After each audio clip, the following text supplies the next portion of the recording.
Ce programme vous est offert par Ilco Cash.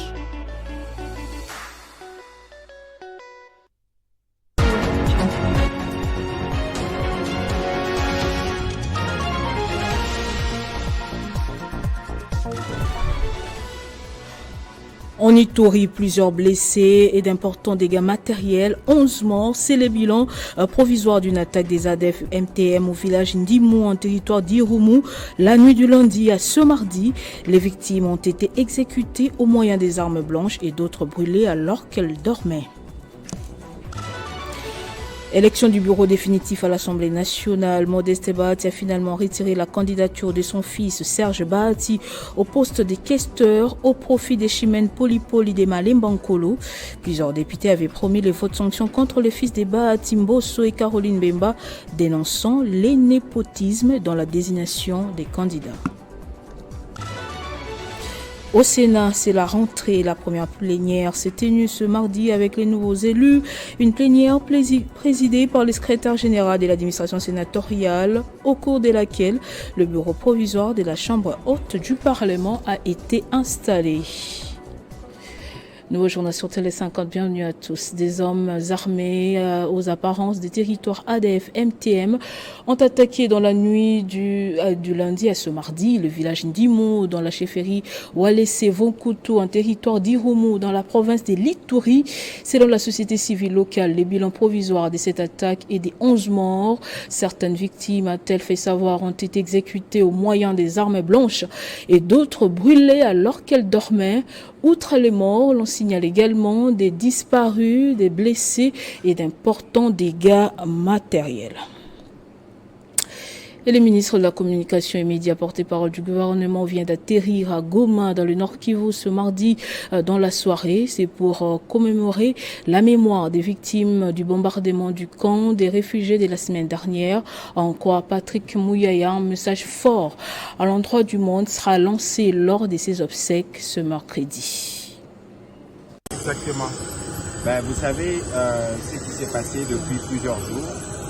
Des compatriotes ont été tués sauvagement par des bombes qui sont venues de l'armée rwandaise et qui ont tué 35 de nos compatriotes. C'est un crime de guerre parce qu'ils étaient dans un camp de déplacés.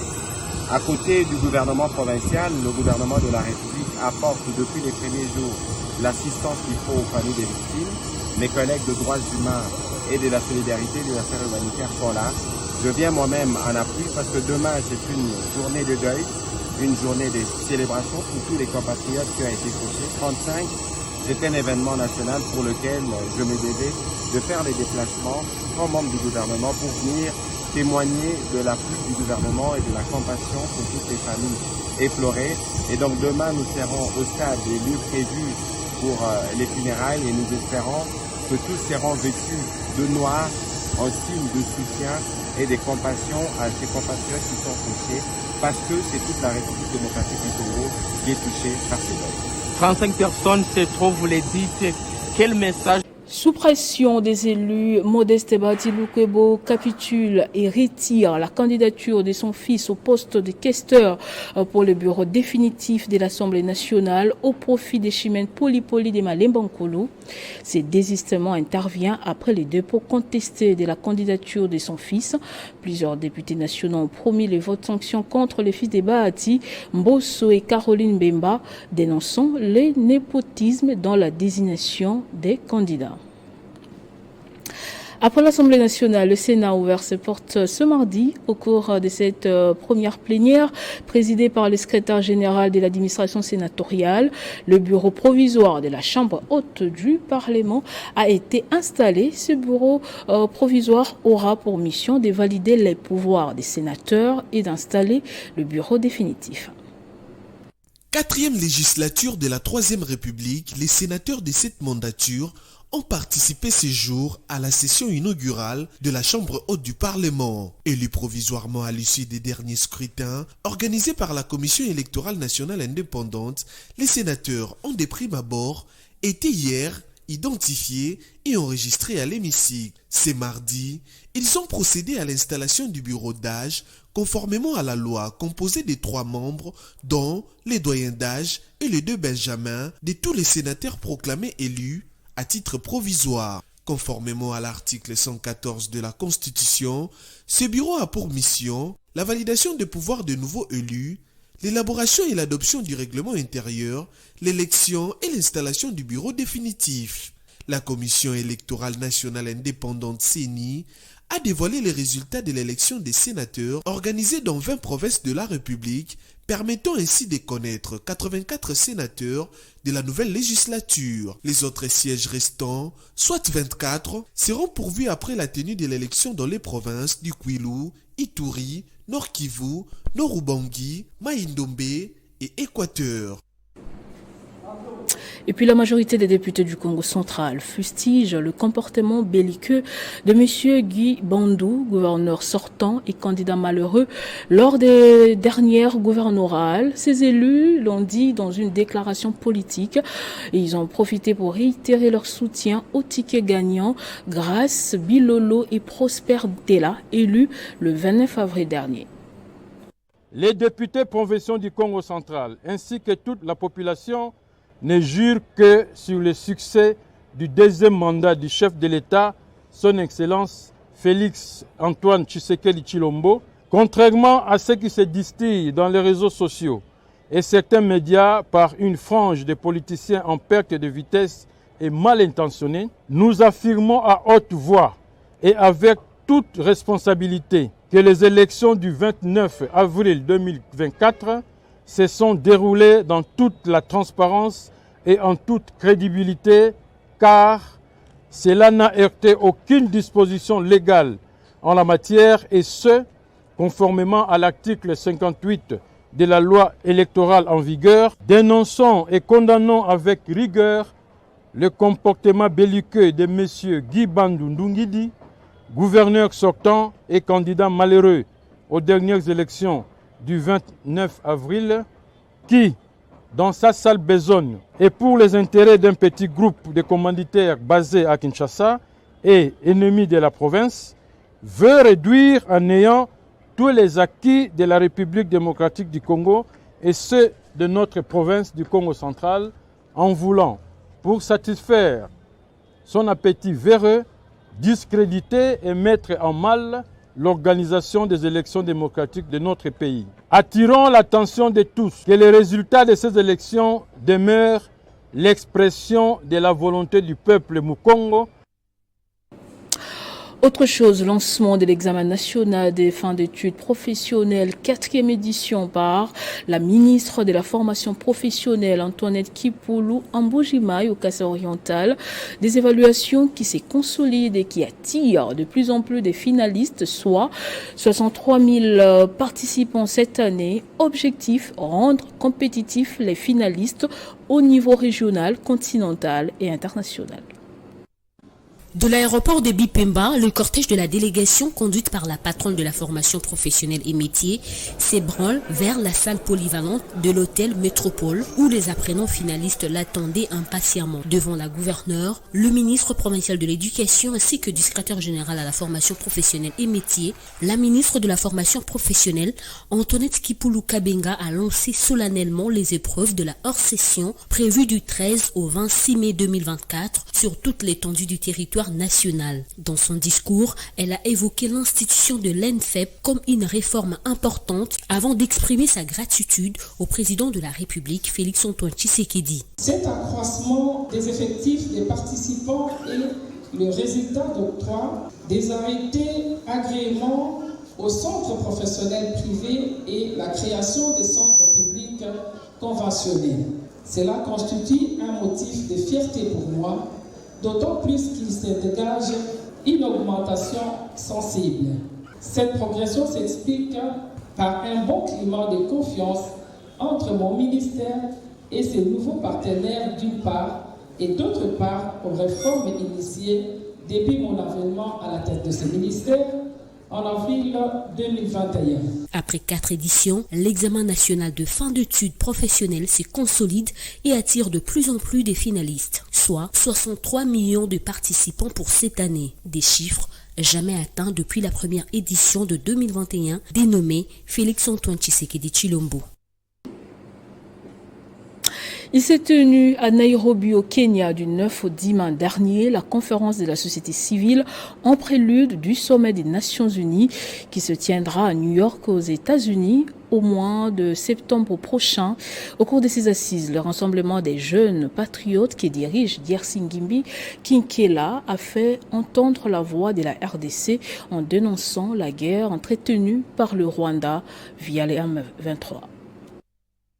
Les acteurs issus des organisations de la société civile de la RDC ont pris part à la conférence de la société civile des Nations Unies 2024, dénommée ECOSOC, organisée à l'Office des Nations Unies à Nairobi au Kenya du 9 au 10 mai dernier, en présence de plusieurs personnalités, notamment le président kenyan William Ruto et le secrétaire général des Nations Unies Antonio Guterres. Nous avons estimé bon de prendre part à cette activité qui a l'air très fructueuse pour nous. Et on a parlé de la sécurité, on a parlé de la protection de l'écosystème, le climat, l'environnement, la malnutrition. Présent à ces grands rendez-vous, Diersingimbi Kinkela, président de la SBL, Rassemblement de jeunes patriotes, RJP en sigle, a plaidé pour le retour total de la paix dans la partie est de la RDC pour que les compatriotes de ces coins du pays retrouvent leur sourire. Ce que l'ONU fait ici, c'est vraiment bénéfique pour les Congolais.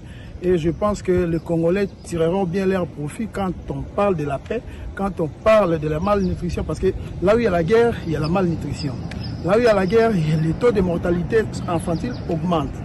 Donc quand on veut faire taire toutes ces pratiques-là, donc ça ne peut qu'intéresser les Congolais. La société civile est un partenaire essentiel dans un effort mondial qui doit proposer des solutions et des approches de tous les secteurs de la société dans un esprit de collaboration et d'un véritable multilatéralisme en réseau inclusif.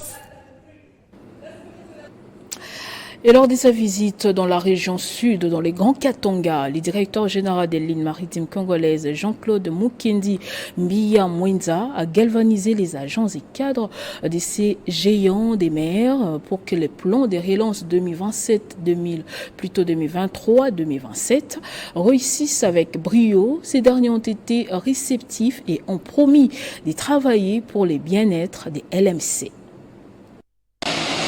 Le directeur général des lignes maritimes congolaises, Jean-Claude Mukendi Mbiya Mwenza, a conduit du 1er au 12 mai 2024 une forte délégation, d'abord dans le Haut-Katanga à Lubumbashi, ensuite à Kolwezi dans les Lualaba pour une mission de service. Dans la ville Cuprifère, le gouverneur du Haut-Katanga, Jaikabula Katoué, a reçu en audience le directeur général du géant des mers devant la presse locale. Il a fait le point sur l'échange qu'il a eu avec l'autorité provinciale. En tant que ligne maritime congolaise, nous avons installé ici sur place une grande direction, la direction régionale sud. Nous sommes venus aussi rappeler que le plan de relance 2023-2027 est en marche. Après l'étape du Haut-Katanga, la délégation des LMC s'est rendue dans la sous-direction du Lualaba à Kolwezi, où le directeur général s'est également entretenu avec tous les agents de cette entité. En sa qualité de capitaine du navire LMC, il est allé galvaniser les troupes et les mettre en ordre de bataille afin de garder les caps et atteindre les objectifs assignés par les géants des mers. Nous sommes là pour le réarmement des troupes afin que chacun de nous fasse ce qu'il doit faire pour que le plan de relance soit atteint. C'est une mission de travail avec un agenda très chargé qu'a effectué le directeur général Jean-Claude Mukendi Mbiya Mwenza dans la direction régionale sud regroupant les provinces du Haut-Katanga, du Lualaba et celle du Tanganyika. Et comme toute avancée technologique, les réseaux sociaux sont devenus des plateformes qui offrent d'énormes avantages et opportunités à ses utilisateurs. Par exemple, le renforcement des relations interpersonnelles et le partage des informations. Mais à côté de ces avantages, il y a aussi des désavantages. Actuellement, plusieurs personnes font l'utilisation abusive de ces réseaux sociaux pour harceler, manipuler et arnaquer. Ces fléaux silencieux mais dévastateurs se propagent à une vitesse alarmante. Cette forme insidieuse des violences qui se cachent derrière les écrans et les pseudonymes frappent sans avertissement, laissant derrière elles des victimes meurtries et une société en quête de réponses. Les différentes réclamations des victimes témoignent de l'ampleur de ces problèmes qui transcendent les frontières physiques jusqu'à pénétrer dans la sphère privée. Les conséquences de ces actes dépassent les virtuels, affectant la vie réelle des victimes, leur bien-être psychologique et leur sécurité. Ces actes, qu'ils soient l'envoi forcé des photos, la diffusion non consentie d'images intimes ou le harcèlement sexuel, constituent une violation flagrante de la dignité et de l'intégrité des individus. L'usage abusif des réseaux sociaux, c'est un phénomène qui a même été étudié de manière scientifique par plusieurs auteurs. Aujourd'hui, ils ont le même droit de parole qu'un prix Nobel. Lorsque vous suivez ce genre de citation de la part de ce grand homme qu'on appelle Umberto Eco, vous voyez très bien que déjà il fustigeait l'usage abusif des réseaux sociaux. Et effectivement, à Kinshasa, on peut le constater, c'est devenu pratiquement un exutoire. C'est là que les gens vont se cacher lorsqu'ils ne peuvent pas affronter la réalité parce qu'ils savent qu'il y aura peut-être des implications dommageables derrière.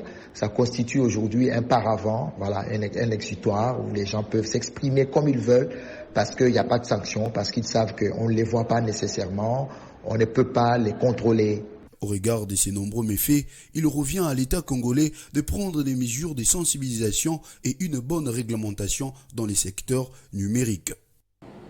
Un autre fait de société qui dérange à Kinshasa, c'est la consommation abusive par des jeunes des tabacs modernes appelés communément chicha. Cette substance est considérée par les médecins comme étant une matière très toxique et plus nuisible à la santé que la cigarette. Cependant, il est conseillé aux jeunes de revoir la consommation de cette matière toxique. C'est devenu viral dans la ville-province de Kinshasa, la consommation abusive de la cigarette moderne appelée chicha. Il s'agit d'une sorte de pipe orientale à long tuyau flexible relié à un flacon d'eau chaude aromatisé par la liqueur et autres substances que plusieurs médecins considèrent des très toxiques. Dans plusieurs endroits publics de la ville de Kinshasa, c'est un constat amer qui s'est fait remarquer. Le jeune, hommes et femmes, fument sans contrôle cette substance. Pour certains d'entre eux, soutiennent que la chicha est moins dangereuse que la cigarette. Pourtant, selon plusieurs études des organismes internationaux, beaucoup de personnes à travers le monde meurent de maladies dues à l'inhalation de la fumée. Fumer est préjudiciable à la santé. Qu'importe les moyens que nous utilisons, c'est-à-dire que ce soit la chicha, soit la cigarette, le tabac, soit autre substance psychoactive, c'est toujours préjudiciable à la santé. D'où, il faudrait prendre toujours des mesures à pouvoir barrer ce genre de choses, car on dit toujours mieux vaut prévenir que guérir. Alors, la consommation de la chicha, disons en termes clairs, c'est que cette personne qui consomme de la chicha, il inhale sinon des gaz, la fumée à travers ses voies respiratoires. Et de par ses propriétés chimiques, nous savons que les gaz ont pour la faculté de pouvoir diffuser dans les différents organes, sinon les différents tissus. Alors vous allez comprendre par là que lorsque ces gaz diffusent à travers la membrane alvéolo-capillaire qui se trouve au niveau des poumons, en consommant de la chicha, en consommant ce genre de gaz, ça stimule le cerveau à pouvoir développer une certaine dépendance parce que par là, ça va stimuler la sécrétion de certaines hormones qui vont faire en sorte que la personne puisse s'accoutumer à cela. C'est par là même qu'on voit comment certains neurologues ou encore des psychiatres encadrent ce genre de personnes pour pouvoir faire un sevrage. Bien que la vente du tabac, cigarette ou encore la chicha soit légale en RDC, la consommation de ces substances reste jusque-là l'un des principales causes de mortalité dans le pays. Il est donc recommandé aux jeunes d'en consommer de moins en moins. Et ce journal est terminé. Place au rappel des titres. En Ituri, 11 morts, plusieurs blessés et d'importants dégâts matériels. C'est le bilan provisoire d'une attaque des ADF MTM au village Ndimo en territoire d'Irumu la nuit du lundi à ce mardi. Les victimes ont été exécutées au moyen des armes blanches et d'autres brûlées alors qu'elles dormaient. Élection du bureau définitif à l'Assemblée nationale, Modeste Bahati a finalement retiré la candidature de son fils Serge Bahati au poste de questeur au profit des Chimène Poli de Malembankolo. Plusieurs députés avaient promis le vote sanction contre le fils de Bahati, Mbosso et Caroline Bemba, dénonçant le népotisme dans la désignation des candidats. C'est la rentrée au Sénat. La première plénière s'est tenue ce mardi avec les nouveaux élus. Une plénière présidée par le secrétaire général de l'administration sénatoriale, au cours de laquelle le bureau provisoire de la Chambre haute du Parlement a été installé. Merci de nous avoir suivis de partout. L'information reste en continu et en temps réel sur votre télévision.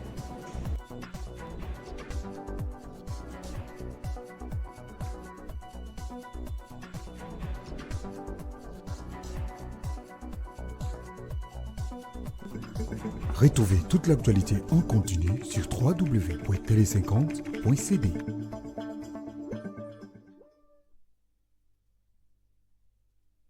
Ce programme vous a été offert par Illico Cash.